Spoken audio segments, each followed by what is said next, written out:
नमस्कार। आप अखंड प्रताप त्रिपाठी को देख रहे हैं और आप शुरुआत करते हैं आज की बहुत बड़ी खबर से। जी हां, राजनीतिक गलियारों को हिला देने वाली खबर। बड़े बड़े नेता सीबीआई के चंगुल से नहीं बच पाए हैं तो लालू प्रसाद यादव कौन सी खेत की मूली हैं। जी हां, आप अपराध करेंगे, आप गलत करेंगे, आप छात्रों के भविष्य के साथ खेलेंगे तो आप बच जाएंगे। जी नहीं, ऐसा ही देखने को मिला है आज। जी हां, मंगलवार को 10:30 बजे लालू प्रसाद यादव से पूछताछ करने सीबीआई उनके बेटी के दिल्ली आवास पर पहुंच गई। जी हां, कल यानी सोमवार को सीबीआई ने पूछताछ करी थी राबड़ी देवी से। जी हां, जो कि लालू प्रसाद यादव की वाइफ है। अब पूरा मामला क्या है वो आपको बता देता हूं, उसके बाद शुरू करेंगे कि आखिर ये बात आगे कहां तक जा सकती है। जी हां, बात हुई है ये नौकरी के बदले जमीन लिख दो। जी हां, बच्चे पढ़ाई करते हैं, फिर नौकरी की आस लेकर बैठते हैं आगे, लेकिन फिर क्या होता है, उनसे कहा जाता है हमें अपनी जमीन लिखो, उसके बाद ही आपको नौकरी देंगे। जी हां, जब 2004 से लेकर 2009 तक लालू प्रसाद यादव रेल मंत्री थे, तब यह घोटाला सामने आया था कि जमीन लिख दो, नौकरी ले लो। अब इस मामले को लेकर यह मामला काफी तूल पकड़ता हुआ दिख रहा है। लालू प्रसाद यादव पर आरोप लगे हैं, उनकी बेटी पर आरोप लगे हैं, उनकी बेटी के साथ साथ अब आरोप उनकी वाइफ पर भी लगे हैं। ऐसे में 14 लोगों के खिलाफ एफआईआर दर्ज की गई है। सीबीआई जब लालू प्रसाद यादव के घर पर पहुंची तो मानो बखेड़ा खड़ा हो गया। सारी मीडिया की नजरें लालू प्रसाद यादव पर पहुंच गई। अब क्या हुआ, इसको लेकर पक्ष विपक्ष सब सवाल कर रहे हैं। सवाल क्या है? सवाल वही है कि सरकारी एजेंसियों का उपयोग सरकार गलत तरीके से कर रही है। क्यों कर रही है सरकार ऐसा? ऐसा इसलिए किया जा रहा है क्योंकि सच्चाई सामने आ सके। जी हाँ, सच्चाई क्या है वो अभी आने वाला वक्त बताएगा, लेकिन जांच तो हो रही है ना।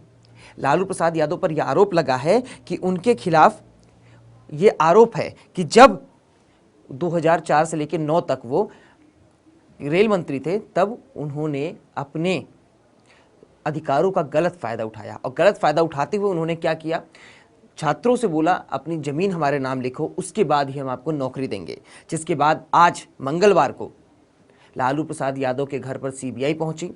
उनसे 10:30 बजे से लेकर के लगातार 2.5 घंटे तक पूछताछ हुई। देखिए, हम तो सुबह सुबह निकल गए थे। उसके बाद जो है सीबीआई की टीम जो है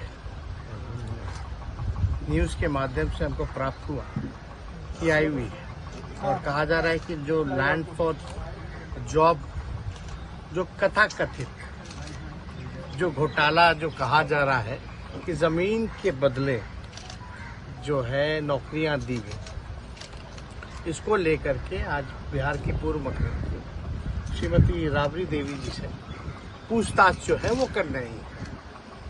तो देखिए, हम लोग तो निश्चिंत हैं, और हर महीने हर 2 महीने पे सीबीआई हो, ईडी हो, इनकम टैक्स हो, ये आते रहते हैं, और ये 24 तक जो है सिलसिला जो है ये चलता रहेगा। तो हम लोगों को कोई फर्क जो है इससे नहीं पड़ता। जब कोई गलत हुआ ही नहीं तो उसकी चिंता हम लोगों को नहीं है। दूसरी बात, हमने कई बार पहले भी बात कही थी कि भाई हर महीने आप लोग तकलीफ क्यों करते हैं आने का, घर में ही दफ्तर खोल लीजिए, आपको कोई दिक्कत ही नहीं होगी, कठिनाई नहीं होगी। आपको आना पड़ता है, सरकारी पैसा खर्च करके आना पड़ता है, और वो सरकारी पैसा जो है जनता का पैसा होता है। इतनी टीम लाते हो, ये करते, खैर उनका अपना काम, जिसका निष्कर्ष आना भी बाकी है कि निष्कर्ष में क्या निकला है। लेकिन लालू प्रसाद यादव इस वक्त काफ़ी परेशानी में नजर आ रहे हैं। लालू प्रसाद यादव अभी जल्द ही सिंगापुर से वापस लौटे हैं। अपने पेट की समस्या, यानी उनके किडनी की कोई समस्या थी जिसको वहाँ इलाज करा रहे थे सिंगापुर में, उसका इलाज करा के जल्द ही वो वापस घर पर आए हैं। और इसके आने के बाद ही सीबीआई उनके घर पर दस्तक देती है, और दस्तक देने के बाद जो चीज़ें सामने आई हैं वो यही है कि लालू प्रसाद यादव की मुश्किलें अब और बढ़ने वाली हैं। अभी चारा घोटाले में वो परेशान थे ही थे, अब ये नया मामला सामने आ गया है। उनकी बेटी ने सीधा चुनौती दे दी है कि साहब, अगर मेरे पापा को कुछ हुआ तो मैं छोड़ूंगी नहीं। मेरे पापा को जबरन परेशान किया जा रहा है, लेकिन सवाल फिर वहीं घूम के आ गया है कि पापा को परेशान किया ही क्यों जा रहा है बेटा, ये कोई नहीं समझता। आगे आने वाला वक्त बताएगा कि किधर ये मामला जाता है। क्या लालू प्रसाद यादव ने जो किया है वो सही था या गलत? बने रहिए हमारे साथ, देखते रहिए। नमस्कार।